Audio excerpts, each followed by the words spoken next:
अकबर के राज्य में एक दिन पूरी तरीके से खजाना खाली हो गया। बीरबल को बुलाया और पूछा, बीरबल खजाना खाली हो गया, बता क्या करना चाहिए। बीरबल ने बोला, साहब इस राज्य का एक व्यापारी है, कोई मदद करेगा तो बुरे वक्त में और कोई नहीं कर सकता। उस व्यापारी को बुलाया, व्यापारी से बोला, मदद करोगे? हाँ साहब करूंगा। खजाना खोल दिया व्यापारी ने अपना। अच्छा तेरे पास इतना रुपया कहां से आया रे, इतना सामान कहां से आया रे?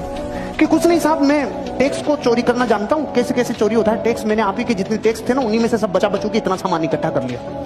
अकबर का दिमाग खराब हो गया, टैक्स चोरी करता है। सामान तो ले लिया, इसको अपने हस्तबल में नौकरी कराओ। घोड़ों का हस्तबल है ना, वहां इसको घोड़ों की लीद उठवाओ। अब उसका क्या काम था? घोड़ों की लीद उठाने का काम। 6 महीने बाद अकबर का खजाना फिर खाली। किसको बुला था? बीरबल को। बीरबल को बोला, भाई अब क्या करें, खजाना फिर खाली हो गया। बीरबल ने बोला, उसी को बुलाना पड़ेगा। अरे कि उसके पास अब क्या सामान बचा है, वो तो अपने घोड़ों की लीद उठाता है। कि नहीं, वो व्यापारी है, उसको बुलाओ, मदद वही करेगा और कोई कर ही नहीं सकता। उसको वापस बुलाया, भाई खजाना खाली हो गया, कोई मदद कर सकता है? हाँ साहब लो, पहले से ज्यादा लो। अकबर ने बोला, अब की बार कहां से लाया रे तू?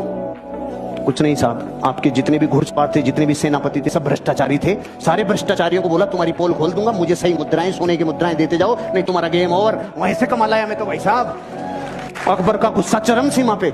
इसको समुद्र के किनारे छोड़ के आओ जहां पे जहाज गिनेगा, कितने आए कितने गए। ठीक है भाई साहब, वो वहां गया। 6 महीने बाद अकबर का खजाना फिर खाली। अकबर ने बोला, बीरबल अब क्या करें? उसी को बुलाना पड़ेगा। अरे कि उसके पास तो निचोड़ लिया, अब क्या बचा है? कुछ भी हो जाए, बुरे वक्त पे देश को चलाने के लिए व्यापारी की जरूरत है। अरे कि सच में कि हाँ बुलाओ, भाई मदद करेगा? हाँ साहब, पहले से डबल ले लो। अरे अब की बार कहां से लाया? कि जहाज में जितने लोग आते थे, लोग इधर उधर का माल उधर उधर करते थे, सबको कह दिया, राजा ने मेरी ड्यूटियां लगाई है, टाइम पे टैक्स दे दो, टाइम पे सामान दे दो, सारे जहाजों के ऊपर तुम्हारे ऊपर ड्यूटी लगा दूंगा, नहीं तो। वहां से कमाल आया। अगर मूर्ख होता और डीएनए व्यापारी का नहीं होता तो रोता रे। घोड़ों की लीद में से सामान निकाल लाया, जहाजों को गिनने में से सामान निकाल लाया। इसे कहते हैं धरती का असली व्यापारी, जो इंसान अपनी जिंदगी में संभावनाओं को गोबर में से भी निकाल लाए।